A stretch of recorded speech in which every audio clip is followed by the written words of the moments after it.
الحمد لله وكفى والصلاة والسلام على عباده الذين اصطفى خصوصا على أفضلهم وخاتم النبيين محمد الأمين وعلى آله وصحبه أجمعين.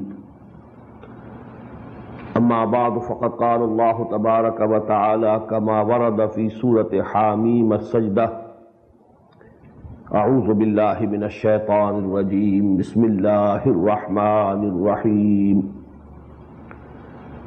ومن احسن قولا ممن دعا الى اللہ وعمل صالحا وقال اننی من المسلمین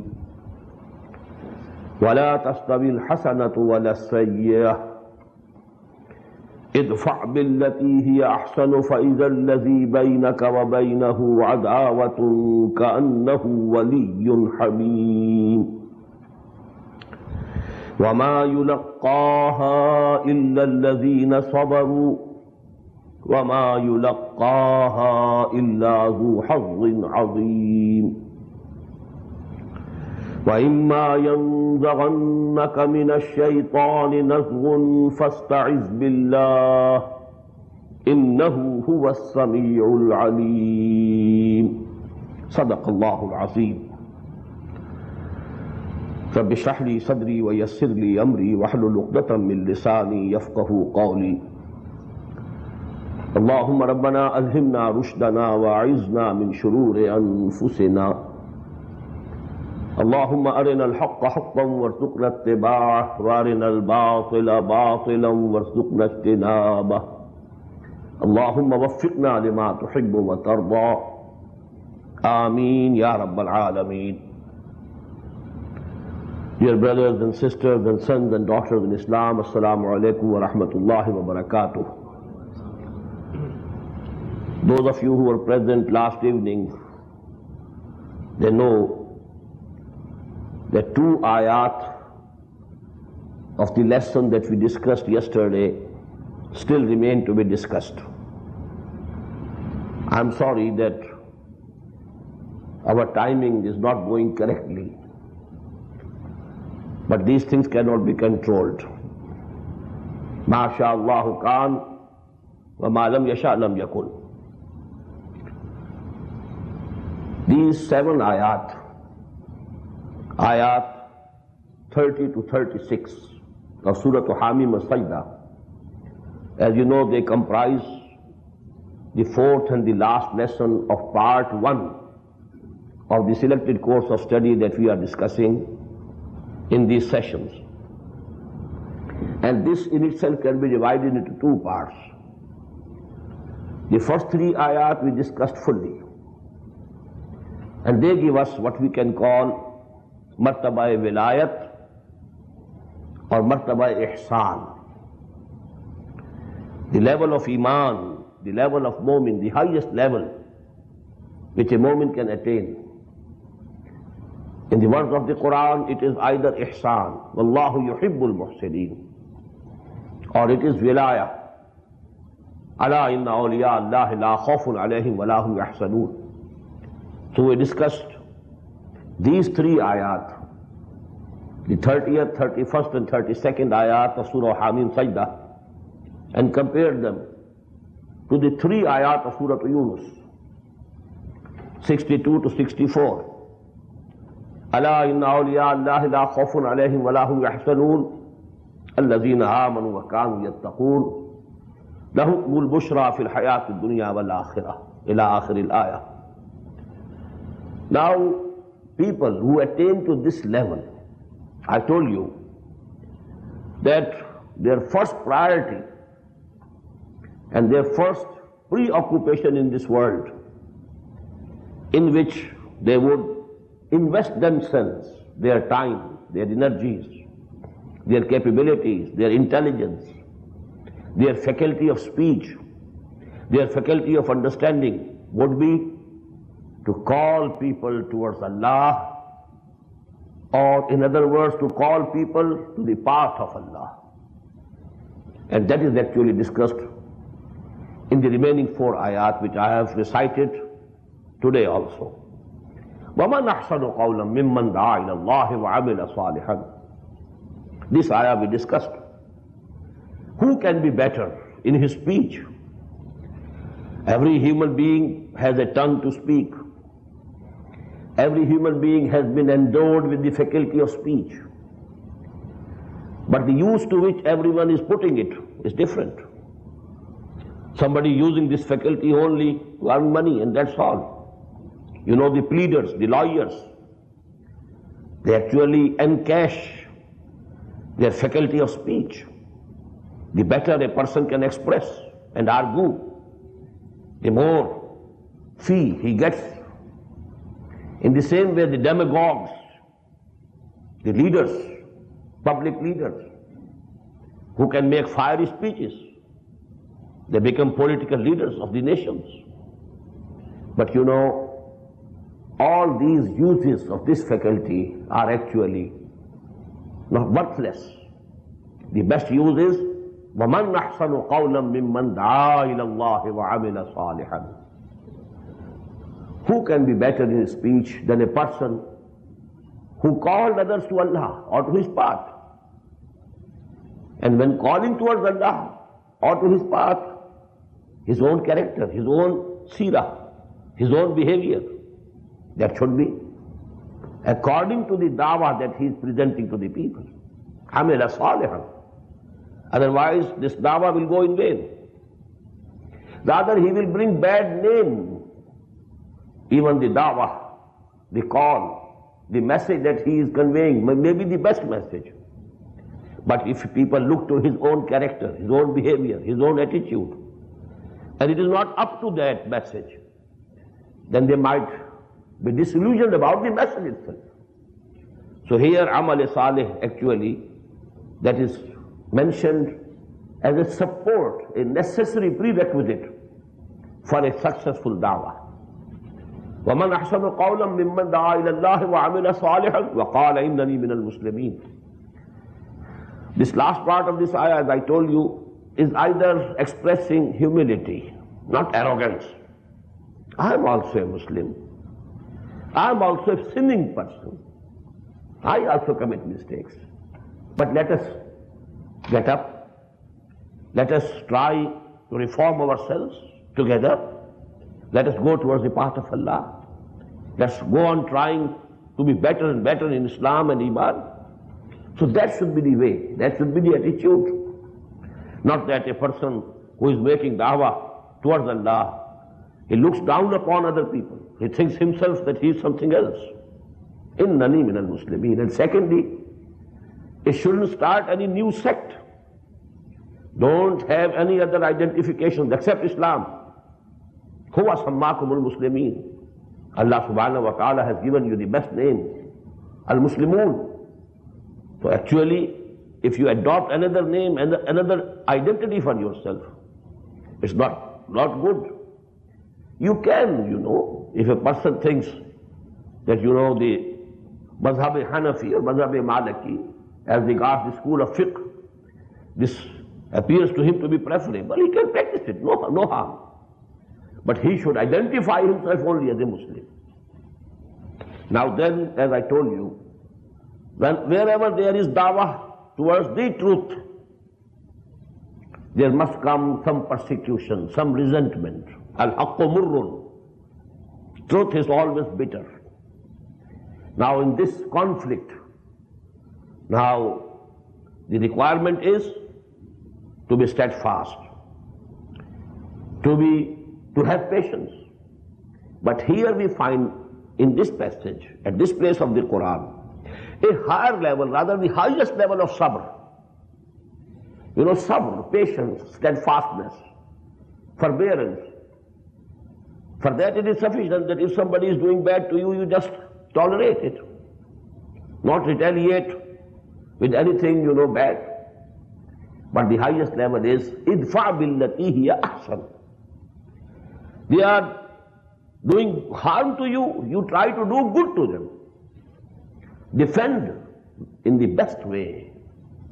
Return, not only, that you are not returning anything bad, rather give them something good. If they are stoning you, throwing stones upon you, you present them flowers. If they are calling names to you, Sha'ir, Majnoon, pray for them. Oh Allah, guide these people, guide my nation. Ihdi qawmi innahum la ya'lamoon. They are misguided. They don't know. They actually don't know what they are doing. So this should be the attitude. This is the highest attitude of sabr, highest level of sabr. But for this, how natural is this, that Allah subhanahu wa ta'ala is first of all enunciating a universal truth.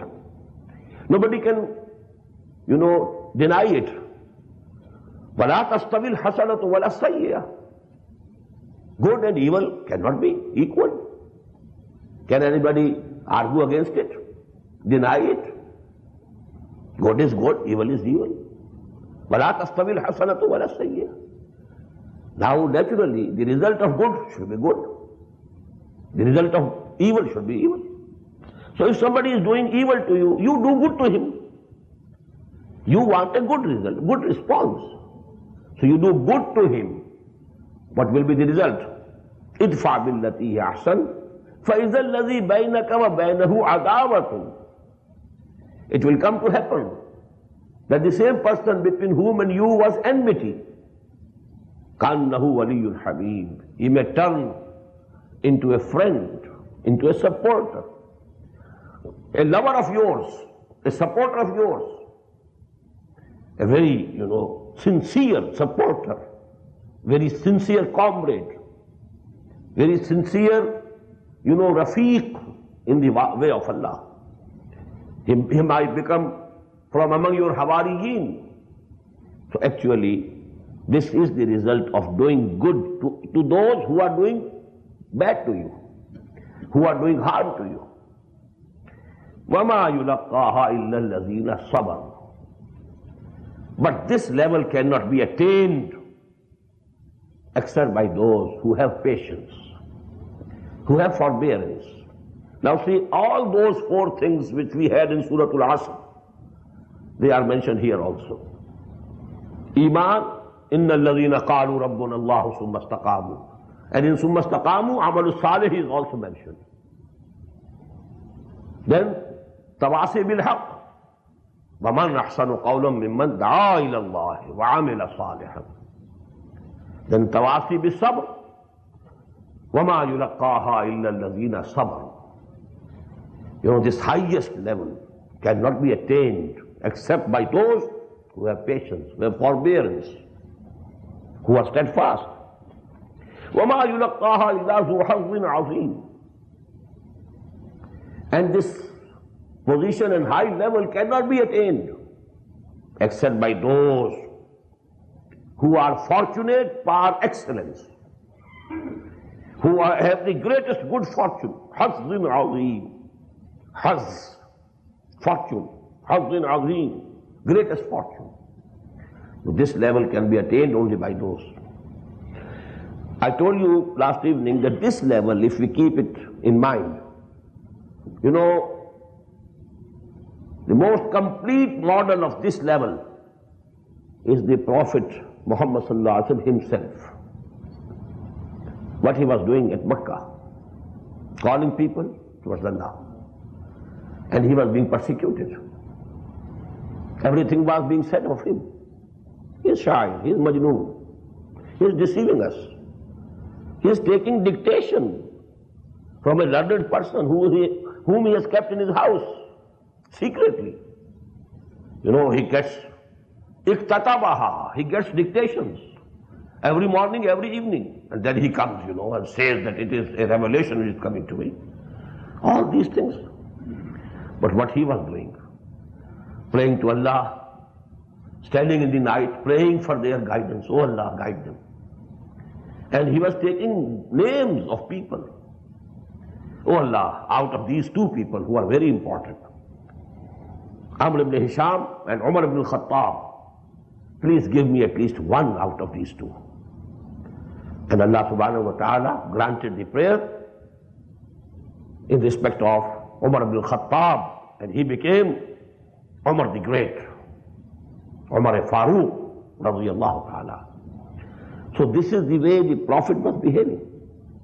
Even, on the day of Taif, when he was, stoned and his whole body was bleeding.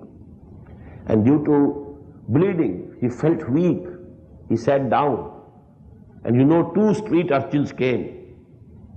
And they took his arms, one the right arm, the other left, lifted him, go!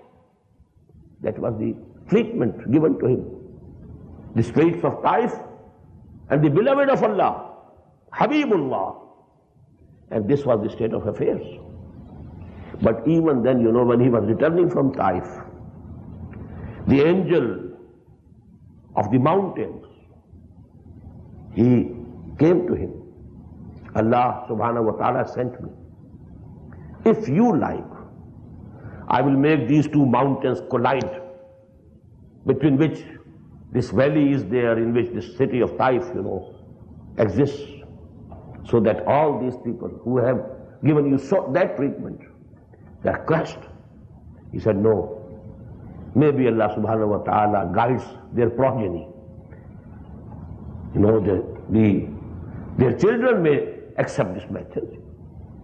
So that was the character of Muhammad sallallahu alaihi wasallam.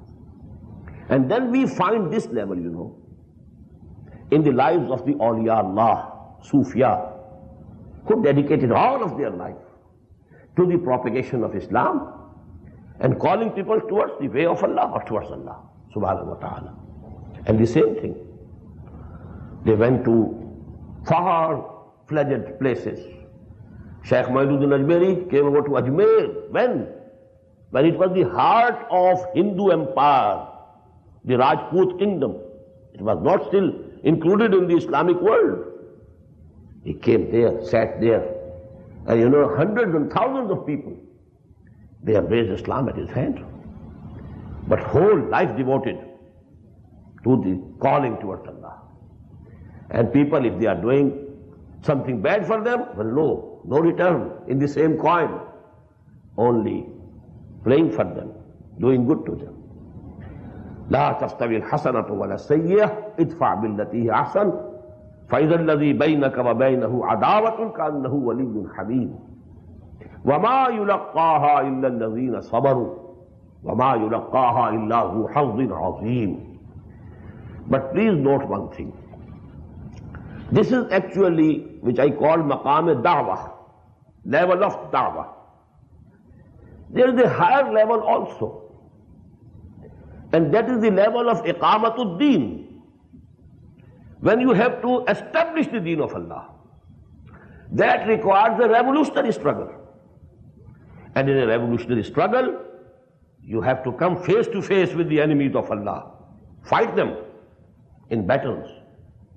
And there this character, that won't do. Now you have to kill the enemies of Allah. Because إن الله اشترى من المؤمنين أنفسهم وأموالهم بأن لهم الجنة يقاتلون في سبيل الله فيقتلون ويقتلون. Allah subhanahu wa ta'ala has already purchased the lives and worldly belongings of the Mu'mins in return for Jannah. And that is why now they are going to war for the cause of Allah.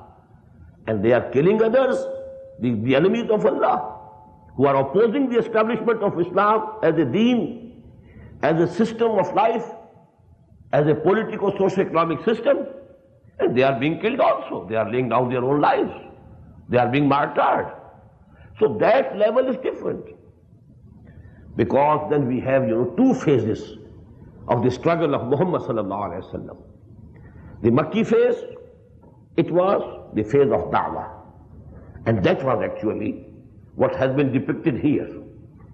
But now after Hijrah, the Madani phase, now this is the phase of revolution, active resistance, challenging the batil, challenging the false system. And for that, now there was revenge. وَقَاتِلُوا فِي سَبِيلِ اللَّهِ الَّذِينَ يُقَاتِلُونَكُمْ. Go to war against those who are waging war against you. Fight them out. Now pay them in the same coin. Go ahead. So that is also, one of the phases. But that we shall be discussing, inshallah, in the 4th section of this selected course of study. Here it is only dawah. Dawah is something else. Because awliya Allah and Sufiya, they lived, they were at this level. None of them took the other level, They never went to war for the cause of Allah. Neither Shaykh Ali Hajwari nor Shaykh Muinuddin Ajmeri, rahimahumullah, none of them. So actually there we find this, the embodiment of this character, this level, which is the Makki part. And let me quote here, a very poisonous sentence, very poisonous, venomous sentence of Toynbee. Toynbee, who is generally taken to be the greatest philosopher of history of this time, this century. He said a very profound but very venomous sentence. Muhammad failed as a prophet, but succeeded as a statesman. Because at Makkah, he appears to be a prophet, even if he doesn't accept him to be a prophet. But he appears to be a prophet because he was like Jesus. His role was like the role of Jesus, calling people towards Allah, not going to war. His role was like the role of John the Baptist, the cry from the wilderness. So there he appears to be, at least. He is having the role of a prophet, and there he failed. And according to their wordings that they use, he had to flee, he had to run away. Ma'azallah, it was hijrah, not actually fleeing away or running away. Ma'azallah, there's a world of difference between the two. These things we'll be discussing inshallah later on. But what he says is that at Medina he was a statesman, he was a warrior, he was a commander of the army. There he succeeded as a statesman. So this is the venomous sentence, and this sentence, one sentence of Toynbee. Dr. Montgomery Watt, he has written 2 volumes on Seerah, life of Muhammad sallallahu alaihi wasallam. And actually he has tried to bring out this contrast of the life of Muhammad sallallahu alaihi wasallam. Muhammad at Makkah, 1 volume. Muhammad at Medina, the other volume. As if there are 2 Muhammads, not one. At Makkah you see another Muhammad sallallahu alaihi wasallam. At Medina you see another Muhammad sallallahu alaihi wasallam. Actually, these are the 2 phases of the same process. If you have in mind Iqamatul-Din, because the next surah in the Quran, this is Surah Hamim Sajda, the next is Shura, Surah Shura. And the central theme of Surah Shura is An Aqimud-Din wa la tatafarraqu fihi. This is ayah number 13 of Surah Shura. Iqamatul-Din. That is why in that surah you will find وَالَّذِينَ إِذَا أَصَابَهُمُ الْبَغْيُ هُمْ يَنْتَصِرُونَ. Allah subhanahu wa ta'ala is commending those people, those mu'mins. When something wrong is done to them, they take revenge. Because at the level of Iqamatul-Din, you have to take the revenge. You have to fight who fight you. You have to pay them in the same coin. But at the level of Dawah, this is, the rule. You may call, this one as the bhikshus of Buddhism. Because, at Makkah, there's no doubt. Muhammad sallallahu alayhi wa sallam, وَالَّذِينَ مَعَهُ radiyallahu ta'ala anhum, they were behaving in this way, calling towards the path of Allah, not retaliating, not doing any harm to anybody, not taking any revenge, no retaliation. But on the contrary, in return of their bad things, they were doing good things to them. And that is actually necessary thing for dawah to proceed and succeed. But that is not all. After dawah, then iqamatul-din. When you have to establish deen of Allah as a political socio-economic system, now the requirements would be different. That inshallah we shall discuss later. Now the final ayah. وَإِمَّا يَنزَغَنَّكَ مِنَ الشَّيْطَانِ نَزْغٌ فَاسْتَعِذْ بِاللَّهِ. And if you find sometimes any prompting or inciting or whispering of the shaitan, of Satan, that he also wants you to reply in the same coin, you feel, some anger, and out of that anger, you feel to retaliate or give the reply in the same coin. Fasta'iz billah. Immediately seek refuge with Allah subhanahu wa ta'ala. You shouldn't become angry. Whatever they are doing to you, take it patiently. From your side, there should be good. There should only be kindness. There should always be prayers for their guidance. Because at that phase, it is necessary. Otherwise, this dawah will not spread. You won't get the people with whom to go and challenge, to go ahead and challenge batil. You challenge, falsehood.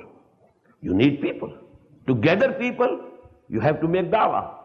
The dawah to be successful has to fulfill these conditions. So if you feel that you are becoming emotional and you feel that there is some anger coming up within you, always think it is from shaitan. وَإِمَّا يَنْزَغَنَّكَ مِنَ الشَّيْطَانِ نَزْغٌ. If you feel that the shaitan is inciting you to reply them in the same coin, then seek refuge in Allah subhanahu wa ta'ala, with Allah subhanahu wa ta'ala immediately. Fasta'iz billah, innahu huwa as-sami'ul alim. Verily, He is all listening, all knowing. He listens to everything.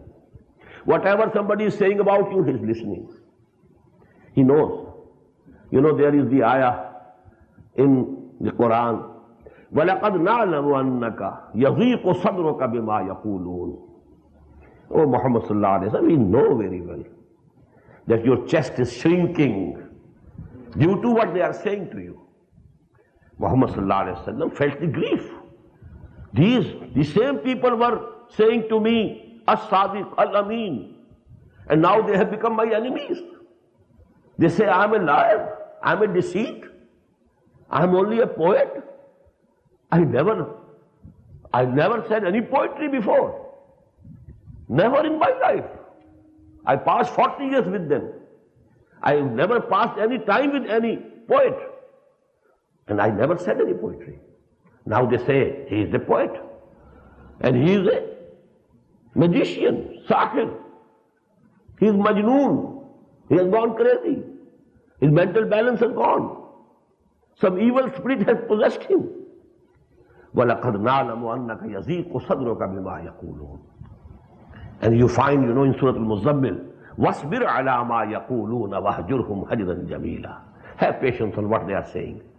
Bear it with patience. There should be no retaliation. During this phase of dawah, till that time that you have enough strength with you to come in the field and challenge, challenge falsehood, challenge shaitan, challenge the nizamul batil, till that time it is necessary. No retaliation, no revenge. And if you feel that something is coming up from the depths of your own personality, always think it is from shaitan. And take refuge, seek refuge with Allah subhanahu wa ta'ala. وَإِمَّا يَنْزَغَنَّكَ مِنَ الشَّيْطَانِ نَزْغٌ فَاسْتَعِذْ بِاللَّهِ إِنَّهُ هُوَ السَّمِيعُ الْعَلِيمُ. And please note one principle of the exegesis of Quran. Important subjects are discussed in the Quran at least twice. There are so many examples. We find this very ayah in Surah Al-A'raf also. This very ayah. وَإِمَّا يَنْزَغَنَّكَ مِنَ الشَّيْطَانِ نَزْغٌ فَاسْتَعِذْ بِاللَّهِ. The only difference is إِنَّهُ سَمِيعٌ عَلِيمٌ. There is the adjective in the common noun. And here it is the name of Allah subhanahu wa ta'ala in proper noun. إِنَّهُ هُوَ السَّمِيعُ الْعَلِيمُ. And there it is إِنَّهُ سَمِيعٌ عَلِيمٌ. That's all. The only difference is this very minor difference, otherwise the same ayah. وَإِمَّا يَنْزَغَنَّكَ مِنَ الشَّيْطَانِ نَزْغٌ فَاسْتَعِذْ بِاللَّهِ. Now I propose to present before you a comparative study of the 4 lessons that are included in part 1 of this selected course of study. As I told you, in all the 4 lessons, the same 4 prerequisites or preconditions for salvation or success are given. Although the terminology is different, different words are used, but you will find that all these four places of the Quran, they contain, it is in the form, of a graph. And the graph is always has, a horizontal line, the base line. And then, a perpendicular line. These are the levels. Baseline Surah Al-Asr. Wal-Asr, inna al-insana lafi khusr, illa allazina amanu, wa amilu salihati, wa tawasaw bil haqqi, wa tawasaw bis sabr. Iman, righteous deeds, enjoining one another to the truth, and enjoining one another to patience. Now you come to the higher level, Ayatul Bir. This is the level of virtue. What is virtue? Again you will find, وَلَكِنَّ الْبِرَّ مَنْ آمَنَ بِاللَّهِ وَالْيَوْمِ الْآخِرِ وَالْمَلَائِكَةِ وَالْكِتَابِ وَالنَّبِيِّينَ. All 5 articles of faith. Iman enunciated. 5 articles of faith described. Then giving alms, that is the good deeds. وَآتَ الْمَالَ عَلَى حُبِّهِ ذَوِي الْقُرْبَى وَالْيَتَامَى وَالْمَسَاكِينَ وَابْنَ السَّبِيلِ وَالسَّائِلِينَ وَفِي الرِّقَابِ. Then there is وَأَقَامَ الصَّلَاةَ وَآتَى الزَّكَاةَ وَالْمُوفُونَ بِعَهْدِهِمْ إِذَا عَاهَدُوا. Then on the third level, implied but not clearly discussed here, and that is tawasaw bis sabr. But then we have patience. وَالصَّابِرِينَ فِي الْبَأْسَاءِ وَالضَّرَّاءِ وَحِينَ الْبَأْسِ أُولَٰئِكَ الَّذِينَ صَدَقُوا وَأُولَٰئِكَ هُمُ الْمُتَّقُونَ. This is higher level, muttaqi. These are the muttaqi, these are the God-fearing, God-conscious people. Now you come to the third level, and that is the second section of Surah Al-Luqman. Here you find about Iman, Ya bunayya la tushrik billah, inna shirka la dhulmun azim. Then about Ma'ad or the reward of the deeds. Ya bunayya innaha in takum misqala habbatin min khardalin fatakun fi sakhratin aw fi samawati aw fi al-ardi yati biha Allah inna Allah latifun khabir. Then about the deeds, practical deeds. Now you have good behavior with your parents. Anishkur li wa li walidayk ilayya al-basir. Then there is Ya bunayya aqimi as-salah, established prayer. Then there should be humility, not arrogance. There should be balance. Keep on the middle road. Waqsid fi mashyik, waghdud min sawtik. Then the third thing, amr bil ma'roof wa nahy anil munkar. Enjoin virtue and forbid whatever is indecency. What is munkar? What is evil? So amr bil ma'roof wa nahy anil munkar, this is the term of the Quran. And then we have wasbir ala ma asabak. Then have patience on whatever comes to you, whatever befalls you. Now this is the fourth lesson, And here we find Surah Hamim as-Sajdah. Inna alladhina qalu rabbuna Allahu summa istaqamu tatanazzalu alayhim al-malaika alla takhafu wa la tahzanu. This is the highest level of Iman. Whosoever says Allah is my creator, my sustainer, my provider, my protector, my benefactor, and then sticks to it, is firm on it. Then we have وَعَمِلَ صَالِحًا, that is amal salih. Then the third, da'wah ila Allah, وَمَنْ أَحْسَنُ قَوْلًا مِمَّنْ دَعَا إِلَى اللَّهِ وَعَمِلَ صَالِحًا. And the fourth thing, وَمَا يُلَقَّاهَا إِلَّا الَّذِينَ صَبَرُوا. The same four things. So actually, this is to emphasize that these four things are essential for success. First of all, for being saved from the fire of hell. وَالْعَصْرِ إِنَّ الْإِنسَانَ لَفِي خُسْرٍ إِلَّا الَّذِينَ آمَنُوا وَعَمِلُوا الصَّالِحَاتِ وَتَوَاصَوْا بِالْحَقِّ وَتَوَاصَوْا بِالصَّبْرِ. And I quoted the saying of Imam Razi rahimahullah. اعلم أن هذه الآية فيها وعيد شديد لأن الله تعالى حكم بالخسار على جميع الناس إلا من كان آتيا بهذه الأشياء الأربعة. فدل ذلك أن النجاة معلقة بمجموع هذه الأشياء. Salvation is conditional to all these four things. All these four things are necessary. That only Iman will be able to give you, to save you from the fire of hell, unless there is amal salih also. Unless you are calling people also towards the path of Allah. And unless you are now showing patience and forbearance in the way of Allah subhanahu wa ta'ala. All these four things which are logical, they are necessary. So this is actually a comparative study. And now, in Urdu I have this, and the copies will be available to those who understand Urdu language. They will inshallah get it after this dars. Now we come to the next lesson, and this is Surah Al-Qiyamah. And this is actually the fifth and the last lesson of part 2. أعوذ بالله من الشيطان الرجيم بسم الله الرحمن الرحيم لا أقسم بيوم القيامة ولا أقسم بالنفس اللوامة أيحسب الإنسان أن لن نجمع عظامه بلى قادرين على أن نسوي بنانه بل يريد الإنسان ليفجر أمامه يسأل أيان يوم القيامة فإذا برق البصر وخسف القمر وجمع الشمس والقمر يقول الإنسان يومئذ أين المفر كلا لا وزر إلى ربك يومئذ المستقر ينبأ الإنسان يومئذ بما قدم وأخر بل الإنسان على نفسه بصيرة ولو ألقى معاذيره لا تحرك به لسانك لتعجل به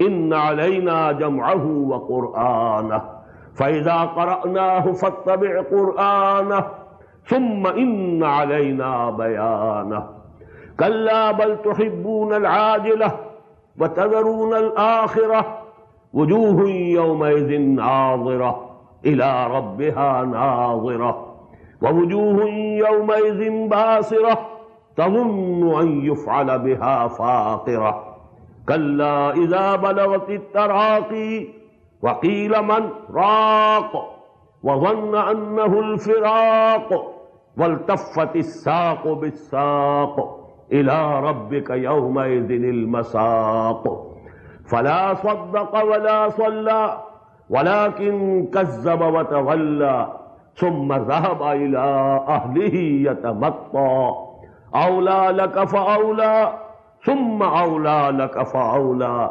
أيحسب الإنسان أن يترك سدى ألم يكن نطفة من مني يمنى ثم كان علقة فخلق فسوى فجعل منه الزوجين الذكر والأنثى أليس ذلك بقادر على أن يحيي الموتى بلى إن الله على كل شيء قدير ونحن على ذلك من الشاهدين صدق الله العظيم.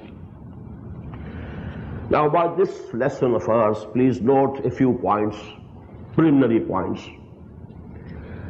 I told you in my first lecture regarding the introduction to the Quran that number one, the style of Quran is that of oratory. And I have, recited this surah just as an orator addresses an audience. And this style of the Quran can best be understood with reference to the early Meccan surahs. Oration. And what are the constituents and necessary aspects of oration? In the oration, you have an audience before you. And what those people think, the speaker, the orator, whosoever is addressing them, he keeps in mind what are their beliefs, what are their thoughts. And he doesn't refer to those in words because it is understood. I know what you think. So actually, those things you can understand between the lines. And unless you know what are the beliefs and thoughts of the people who are being addressed, you won't be able to understand that piece of oration that, has to be kept in mind. Then in oration, oratory, there is change of address. Sometimes those people who are present, they are addressed as if they are not present, in the third person. Sometimes those who are not present in the audience, the speaker addresses them as if they are present there in the audience. Then you know there is a change of audience without any verbal, you know, in words. It is not mentioned that now I want to address to to those people, and because in writing you have to say it. But when you are addressing an audience and you are delivering an oration, these things are absolutely understood. Second point that should be understood here, this is a very early Meccan surah, and we have just recently studied a nearly of the same size as surah that is Madani, 18 ayat, 2 rukus of Surah Al-Taghabun. This surah, Surah Al-Qiyamah, also consists of 2 rukus or 2 sections. But now compare.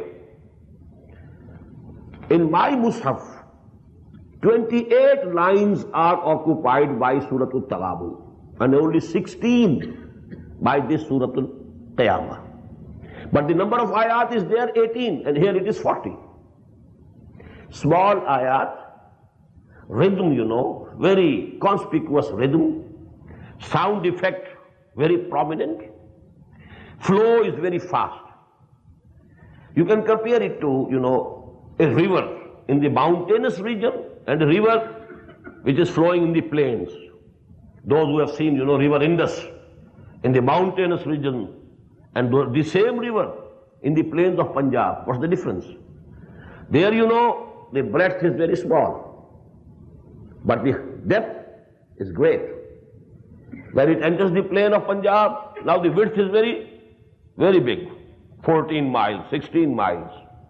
But now the depth is not that much. There, you know, it's flowing very fast with froth and fierce ferocity, velocity as well as ferocity. But in the plain, a calm, you know, flow, calm and quiet flow. So this is actually the difference between the early Meccan surahs and the later Meccan surahs. For example, in Surah Al-Araf, Surah Al-An'am, this is not the condition, because they were revealed in the last part, last 4 years of the stay of Muhammad sallallahu alaihi wasallam at Mecca after the beginning of Wahi, just before Hijrah. And that is the same case which you find with the Madani surah. The style is different. And here you find, you know, ayat are very small, you know, its flow is very rapid. Then, you know, small ayat having very clear sound effect. Now you must have noted that in this surah, 6 ayat in the beginning, they have, you know, one type of ending. Now what should I call it? Fawasil they call in tafasir, and we call it qafiyah in ash'ar. Qawafi, but in Quranic verses, Quranic ayat, they are fawasil. These fawasil are similar. But then in the next 7 ayat, a different style comes. For the next 6 ayat, different style comes. For again, in the next 6 ayat, style is different. As we shall be reading again, inshallah, it will become very, very conspicuous. You know, then the last 10 ayat, they have one type of ending, one type of fawasil, the same sound effect. So actually, these surahs are those surahs which moved the people, about which, you know, this couplet from Maulana Hali is very good. وہ بجلی کا کڑکا تھا یا صوت ہادی, عرب کی زمین جس نے ساری ہلا دی.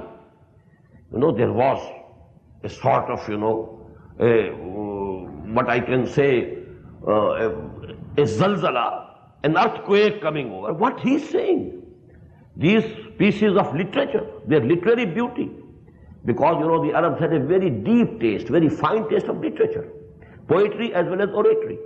When these orations came, and Muhammad sallallahu alaihi wasallam were proclaiming them, and he stood and he were addressing people with these ayat. He never made his very few speeches we find from Muhammad sallallahu alaihi wasallam. His own khutbahs, very few. Wherever he went, he presented Quran. He read out Quran. He recited Quran to the audience. And this became the medium of his da'wah. So with these preliminary points, let us now study this surah. But for that also keep one thing in mind. The main subject of this surah is the Iman bil Akhirah. That there is going to be resurrection. Then you will be rewarded according to your deeds. Good reward for good deeds, punishment for the bad deeds. This is what we call Iman bil Akhirah.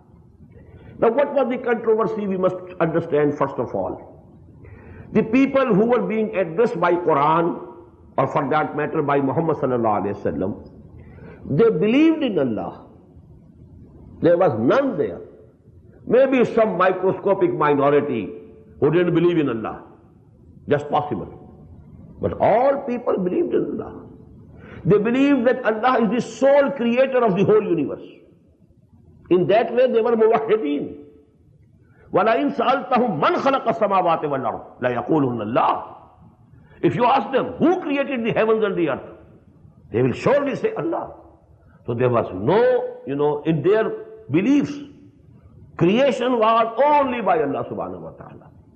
Only they believed in some small gods also, gods and goddesses. And they thought, they recommend us, they are the beloveds of Allah subhanahu wa ta'ala. They are like daughters to Allah. And though, banat, daughters. And just, as a father cannot refuse anything that a daughter is asking, so Allah subhanahu wa ta'ala will not refuse. If these daughters of Allah, they recommend us for anything, Allah subhanahu wa ta'ala will accept it. So that is why we are worshipping them also. They are actually our recommenders with Allah. هَؤُلَاءِ شُفَعَاؤُنَا عِنْدَ اللَّهِ. These gods and goddesses, this Hubal and Lat and Uzza and Manat, they are our recommenders. They are shufa'a. هَؤُلَاءِ شُفَعَاؤُنَا عِنْدَ اللَّهِ. Number one, this point should be absolutely clear. That they believed in Allah. They believed that He is the sole creator of all universe, all heavens or all earth. And He has no partner in creation. But in the working of this world, this universe, there are assistants, there are His deputies, there are some, deities who are very dear to Him, and they will actually, if they recommend us to Him, He will grant their requests. So that was their position about Allah or Iman Billah.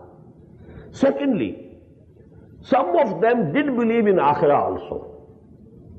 But then they said that these, goddesses and gods, they will recommend us, they will help us there. If they recommend us, Allah will forgive us. Allah will take us to Jannah. And we need not do anything else because we are worshipping them. So they will recommend us. But there was quite a large number of people in Arab at that time who were being addressed, by Quran and by Muhammad sallallahu alaihi wasallam, who refused to accept Akhirah. And the basis of their refusal was, how is it possible? When we shall die and we shall become just clay, and there will be only bones will remain, old bones, how can they be resurrected? How can we be, raised from the dead? How is it possible that even our forefathers who died long before, they will also be resurrected? Awa abauna al-awwalun.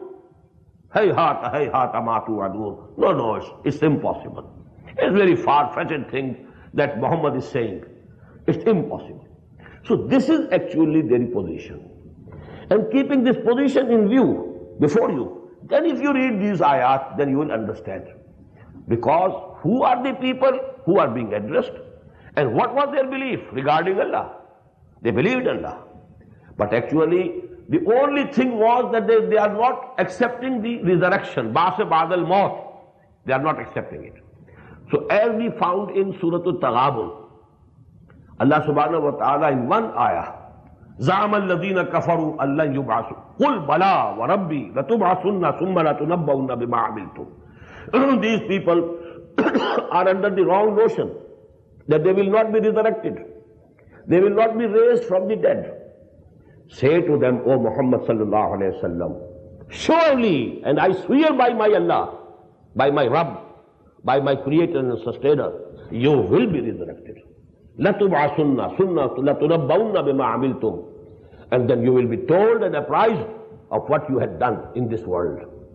So actually, we can say that this whole surah, Suratul Qiyamah, is the exposition of that one ayah of Suratul Taghabun. The same style, the same thing discussed at length.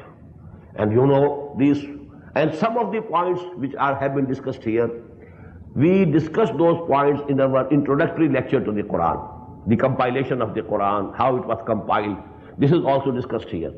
So because these subjects have already been discussed, inshallah we shall be able to complete the study of this surah, although it is a lengthy surah, 40 ayat, but inshallah we shall be able to complete it today. Now we are beginning with this preliminary discussion. La uqsimu bi yawmil qiyamah. Here some people have said that law is additional, it doesn't mean anything here. We very much disagree with this point of view. There's nothing in Quran that is meaningless and absolutely additional. Everything is meaningful. The only, difference is that in Arabic language there is no punctuation. Here you have to think that the punctuation is understood. A comma after la. La uqsimu bi yawmil qiyamah. This is what is called by la munfasal. It is separate. It's not attached. If you think la uqsimu one word, then it means I don't swear. But if it is la uqsimu, nay, I swear by the day of judgment. Now this nay means that what you think is wrong. You are doubting, but all your thinking is baseless. Nay, I swear by the day of judgment. So here this nay is very impressive, very meaningful, very eloquent. Nay, uqsimu bi yawmil qiyamah. I swear by the day of judgment, or by the day of resurrection. Or some of the translators, especially Allama Asad has translated, I call the day of resurrection to witness. Now in Urdu, mostly we think that Yawmul Qiyamah is the doomsday. Qayamat, we use it for the doomsday. In Quran, actually, Qiyamah is the day of the resurrection. The doomsday is As-Sa'ah, Al-Qari'ah, Al-Haqqah, As-Sa'ah, the hour. Inna Sa'ata Adha wa Amar. That time of doom, when there will be a great disturbance in this universe. And all the living creatures will die. There will be a death for all. And then after some time, which we don't know how long it will be, then there will be the second, nafaqatu sur, and then there will be, all will stand up. Idahum qiyamun yanzurun. People will stand up and they will be seeing and looking. So that qiyamun yanzurun, yawma yaqumun nasu li rabbil alameen. When the people will be standing before their Lord, this day is the Yawmul Qiyamah, the day of resurrection and the day of judgment. I swear by the day of judgment. What does it mean? You have doubts about it, and I swear by it. Now this is actually, as I told you, there is no argument in it. I told you at that place also, when we were discussing Surah Al-Taghabun, when somebody says, well, I don't accept your claim, I say, I swear by it. What's the argument? No logical argument. But the argument is there. Who is swearing? The person, his character, his personality. If he is a person who has lived with you for 40 years, he never told a lie. How can he swear by something which is lie, which is false? So actually the personality of Muhammad sallallahu alaihi wasallam is the weight of his personality, his character.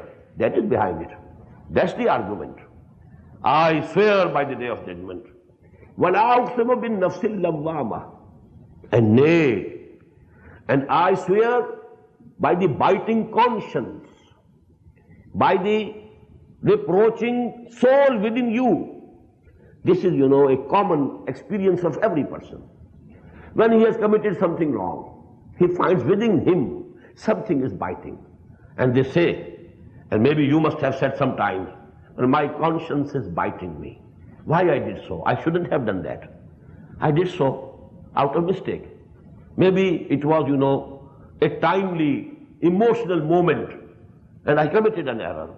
But now, my own, something within me, which you call the conscience. What is conscience? Conscience is something within you which reproaches you when you have committed something wrong, something unjust. When you have done something wrong to somebody, Now there is something within you which is reproaching you. And this is actually a proof of what? That the human nature knows what is good, what is bad. The differentiation between ma'ruf and munkar is known to human nature. And you know, we have seen in detail that if this is a fact, the moral law, according to the words of Kant, the moral law within, if the moral law is actually, it's not baseless, it is real, it's a reality, then you know, good must beget good, evil should beget evil. The result should come out. And the results in this world, we don't find. There are people who have no scruples, and they are living lives of luxury. They have all the amenities of life with them. They are exploiting others. They have, you know, trodden over the rights of the others, other nations. They are exploiting nations. And they are, you know, very comfortable in this life. And there are people who dedicated their lives to something good, for public service, for service to humanity. And they had to starve in this world. Maybe they didn't have 2 square meals a day. Keep before you the example of Muhammad sallallahu alaihi wasallam. What did he get out of this world? And he dedicated all his life, energies, his capabilities. Everybody must, you know, if you read Dr. Montgomery Watt's, you know, the book, Muhammad at Medina, he has used all the superlatives of praise for Muhammad sallallahu alaihi wasallam. Most intelligent, you know. He had the understanding of the situation. He could assess the situation.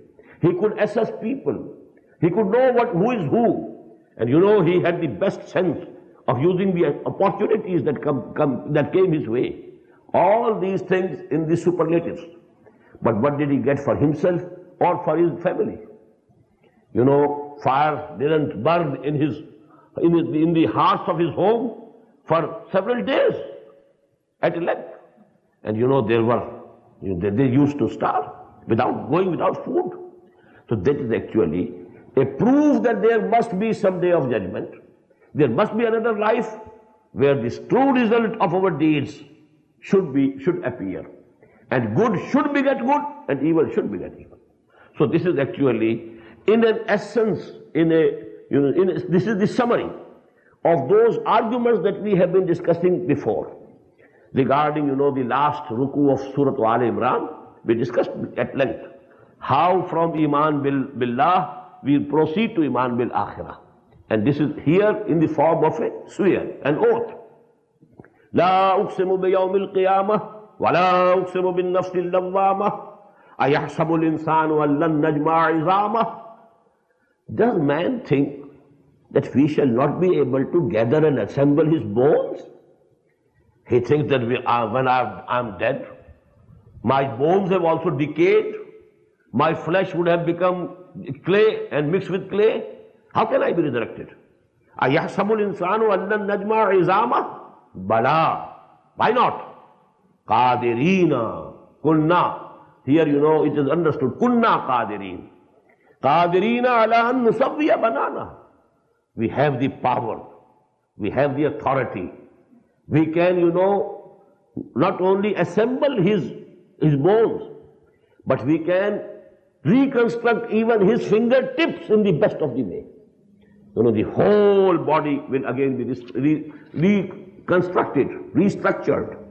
Bala qadirina ala nusawwiya banana. Bal yuridu al-insanu liyafjura amama. Now this gives an insight why they are denying this qiyamah, why they are refusing to accept resurrection and the day of judgment. Because bal yuridu al-insanu liyafjura amama. Man wants to continue his life of fisq and fujur. You know, he is leading an immoral life and he wants to continue. He is used to it. Now if he accepts qiyamah and if he accepts that there is going to be reward of deeds, he has to mend his ways. He will have to give up his luxuries and whatever he is enjoying at this time. He will have to change himself. He will have to leave this immoral life, but he wants to continue. That is why he is denying that there is going to be no resurrection. No result of the human deeds will appear. No life after death. That is the real cause. يَسْأَلُ أَيَّانَ يَوْمُ الْقِيَامَةِ. And he is asking. And this asking is actually jokingly and derisively. When will this day of judgment come? So then you know the answer is coming later on, and we shall study it in the next session. Now you note here, these 6 ayat are ending in one style. لا أقسم بيوم القيامة ولا أقسم بالنفس اللوامة أيحسب الإنسان أن لن نجمع عظامه بلى قادرين على أن نسوي بنانه بل يريد الإنسان ليفجر أمامه يسأل أيان يوم القيامة. Fawasil are the same, and this gives you a sound effect. It is, although it's not poetry, it's something near to the poetry, and as I told you in the very beginning, in the first lecture, it can be compared to the blank verse of today. Not the real poetry, but the blank verse, it has some resemblance with it. أقول قولي هذا واستغفر الله لي ولكم ولسائر المسلمين والمسلمات.